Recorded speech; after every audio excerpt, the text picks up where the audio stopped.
दे रहा होगा 305 रुपया एमआरपी लिखी हुई है, और ये आजमगढ़ की मंडी से मुझे मिला है मात्र 8 रुपए का।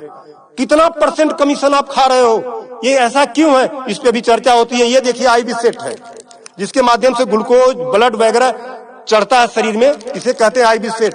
इस पे जो एमआरपी लिखी हुई है वो 198, और यहाँ आप देख सकते हैं 198 रुपए की ये आईबी सेट मुझे पड़ी है मात्र 12 रुपए की।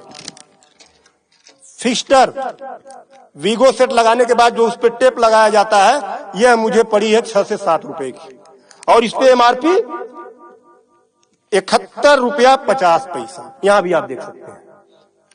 मैं इसलिए आपके बीच आया हूं। इसी प्रकार से बहुत सारे हजारों 2-3 हजार दवाएं ऐसी हैं जो 100 रुपए की दवा है 3000 की बिकती हैं।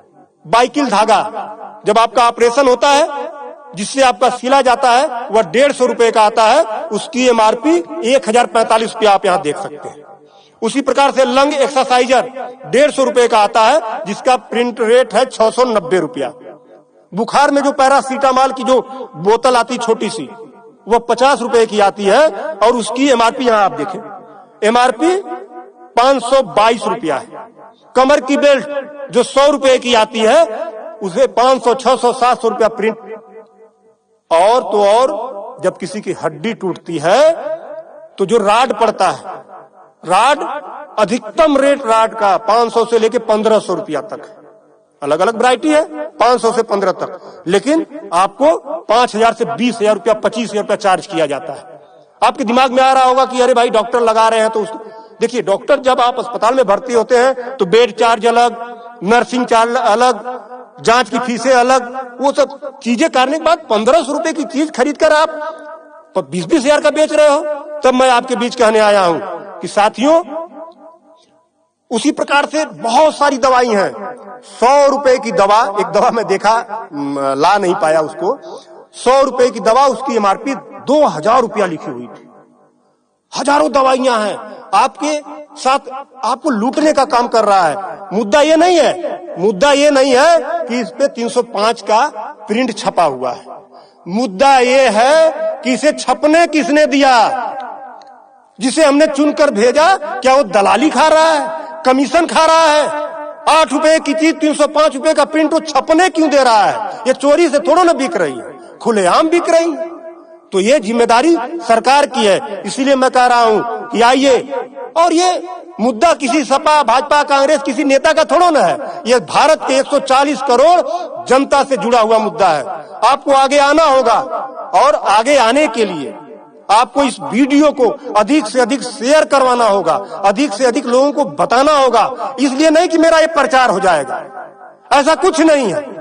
इस मुहिम को जब ये वीडियो शेयर होंगे, सोशल मीडिया एक ऐसा प्लेटफॉर्म है जिससे सरकारें हिल जाती हैं। आज मैं इस चीज को लेकर आया हूं, ये जनता से जुड़ा हुआ मुद्दा है। जब आप मेरी इस बात को, जनता की इस आवाज को अपने इलेक्ट्रॉनिक गैजेट्स के माध्यम से आगे बढ़ाने का काम करेंगे, निश्चित रूप से सरकारें डरेंगी। और मैं तो कहता हूं, सरकारों को जनता से डरना चाहिए, जनता को सरकारों से नहीं डरना चाहिए। तब मैं आपके बीच कहने आया हूं कि आइए मेरे इस मुहिम को आगे बढ़ाएं। कि बात 305 रुपए की नहीं है, बात उस गरीब की है, उस रिक्शा चालक की है जो दिन भर में 450 से लेकर 500 तक की मजदूरी पाता है। अगर उसकी तबीयत खराब हुई, वो बेहोश हो गया, उसके घर वाले किसी उसको अस्पताल लेकर जाते हैं, तो 305 रुपया वो अस्पताल केवल वीगो का चार्ज कर लेगा, फिक्स्टर का 71 रुपया चार्ज कर लेगा, और आईबी सेट का चार्ज कर लेगा। ये सब मिला के 600-700 रुपया हो गया। यानी उसकी 1.5 दिन की दिहाड़ी में अभी तो ग्लूकोज लगा ही नहीं, दवा कोई उसने खाया ही नहीं, बेड का चार्ज हमने बताया नहीं, अस्पताल का चार्ज हमने बताया नहीं। 1.5 दिन की दिहाड़ी उसकी केवल इस 3 आइटम से चली गई। आगे की दवा कहां से आएगी? तब उसका बाप खेत बेचेगा, उसकी बीबी गहना बेचेगी। इस तरह का लूट खसोट। और मैं तो कहता हूं, शर्म करो ऐसा करने वाले लोगों। 8 रुपए की चीज 305 की बेचते हो।